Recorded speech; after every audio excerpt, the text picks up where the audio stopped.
ವೇದಿಕೆಯ ಮೇಲಿರುವ ಗಣ್ಯರಿಗೆ ಹಾಗೂ ಇಲ್ಲಿ ನೆರೆದಿರುವಂತಹ ಎಲ್ಲಾ ಗಣ್ಯಾದಿ ಗಣ್ಯರಿಗೆ ಮತ್ತೆ ಜೊತೆಗೆ ಈ ಸಾಹಿತ್ಯ ಸಂಸ್ಕೃತಿ ವೇದಿಕೆಯ ರೂವಾರಿ, ಅದರೊಂದಿಗೆ ನನಗೆ ಸದಾಶಿವನವರ ನೆನೆಸ್ಕೊಂಡ್ರೆ ಒಂದು ಬಸವಣ್ಣನವರ ವಚನ ಬರುತ್ತೆ.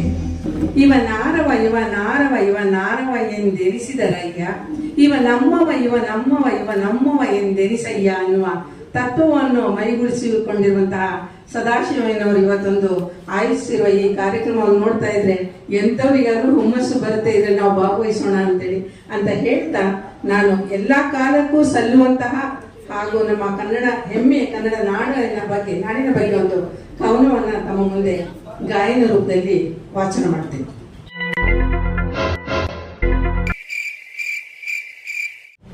ಶೀರ್ಷಿಕೆ ನಮ್ಮ ಕನ್ನಡ ನಾಡು. ಕನ್ನಡ ನಾಡಿದು ಪಾವನವು, ಕನ್ನಡ ಮಣ್ಣಿದು ಚಂದನವು, ಭವ್ಯ ಪರಂಪರೆ ಕಥೆಗಳನ್ನು ಸಾರುವ ಸುಂದರ ಈ ಸ್ಥಳವು. ಕನ್ನಡ ನಾಡಿದು ಪಾವನವು, ಕನ್ನಡ ಮಣ್ಣಿದು ಚಂದನವು, ಭವ್ಯ ಪರಂಪರೆ ಕಥೆಗಳನ್ನು ಸಾರುವ ಸುಂದರ ಈ ಸ್ಥಳವು.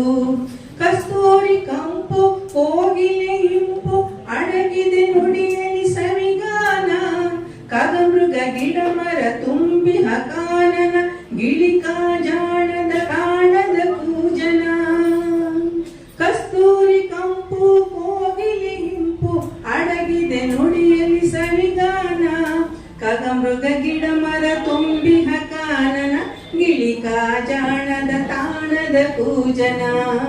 ಶ್ರೀಗಂಧ ಸೌಗಂಧ ಹರಡಿಹ ನಾಡು, ಸಿರಿನಗೆ ಮೊಗದ ಸಿರಿನಾಡು, ಭಾರತ ತನುಜೆ ಕರುನಾಡು, ಭಾಗ್ಯ ವಿಧಾತೆ ನಮನಾಡು.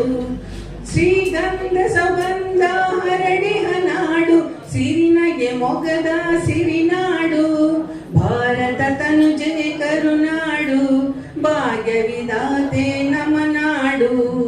ಹಚ್ಚ ಹಸುರಿನ ಪೈರಿನ ಸೊಬಗು, ಹರಿಯುವ ನದಿಗಳ ಭವ್ಯದ ಬೆಳಗು.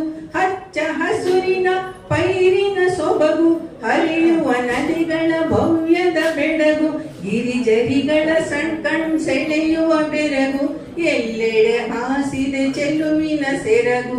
ಗಿರಿಜರಿಗಳ ಕಣ್ ಸೆಳೆಯುವ ಬೆರಗು, ಎಲ್ಲೆಡೆ ಹಾಸಿದೆ ಚೆಲುವಿನ ಸೆರಗು.